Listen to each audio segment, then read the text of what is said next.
And now I'll end with these 2 points. The first is a word of advice for the married couple themselves.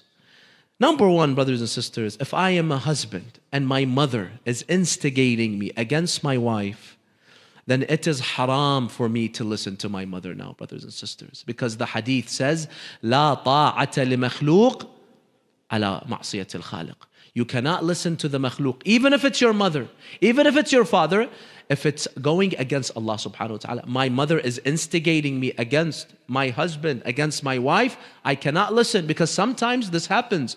The husband has a good relationship with the wife, his mother instigates him, then he starts to oppress her, he starts to hate her, he turns against her. It's all because of the mother. I can't say, oh, she's my mother, I have to listen to her. No, the Holy Quran says Allah comes before your mother. Allah says in the Holy Quran, وَإِن جَاهَدَاكَ عَلَىٰ أَن تُشْرِكَ بِي مَا لَيْسَ لَكَ بِهِ عِلْمٍ فَلَا تُطِعْهُمَا. If your mother or father tell you to do shirk, do you say they're my parents, I have to do shirk? No. Do not listen to them, but at the same time, do not disrespect them. وَصَاحِبْهُمَا فِي الدُّنْيَا مَعْرُوفًا. Don't yell at her, don't rebuke her. Keep a good relationship with your mother, but at the same time, you cannot follow your mother or father's order to do dhulm towards your spouse. This is haram. So the husband and the wife, they have to keep a balance. From one side, they have to please their parents as long as they're not doing haram. From the other side, they also have to give their wives or their husbands their huquq.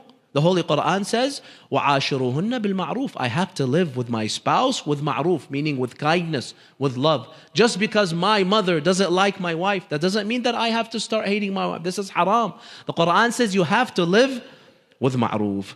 But at the end of the day, brothers and sisters, if there is a conflict, because sometimes the wife also instigates the husband against the parents, and the husband instigates the wife against the parents. It's both ways.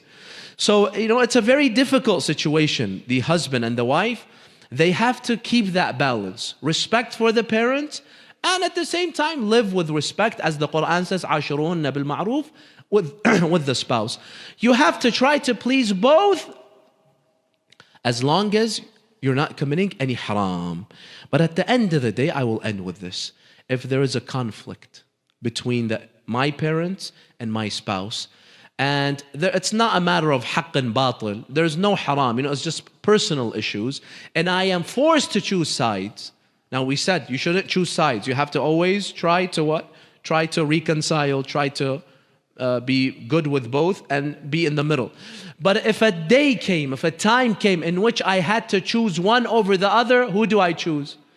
100% you choose your parents. You have to side with your parents, because your parents have the greatest haqq upon you. Your parents have the greatest haqq. My mother and my father have the haqq upon me greater than my spouse. That's why the hadith of the Prophet is narrated saying, Al-Jannatu tahta aqdam al-ummahat. So if there is a feud and I can't, I am forced to take sides, definitely I have to take my mother's side.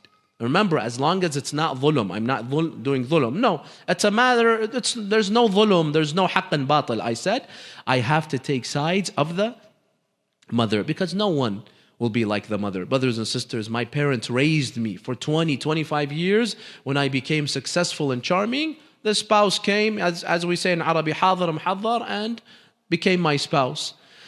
The parents did all the work, so I have to always give the priority to my parents, brothers and sisters, anytime there's a problem. And that's why in no case do I have the right to disrespect my parents, to side with my wife, with my husband, and to go against my parents. As long as it is not dhulm. Of course, if it is dhulm that is being committed against my spouse, then no. Here I have to always stand against the zalim, and I have to stand with the madloom. So at the end of the day, brothers and sisters, I have to try to keep that balance.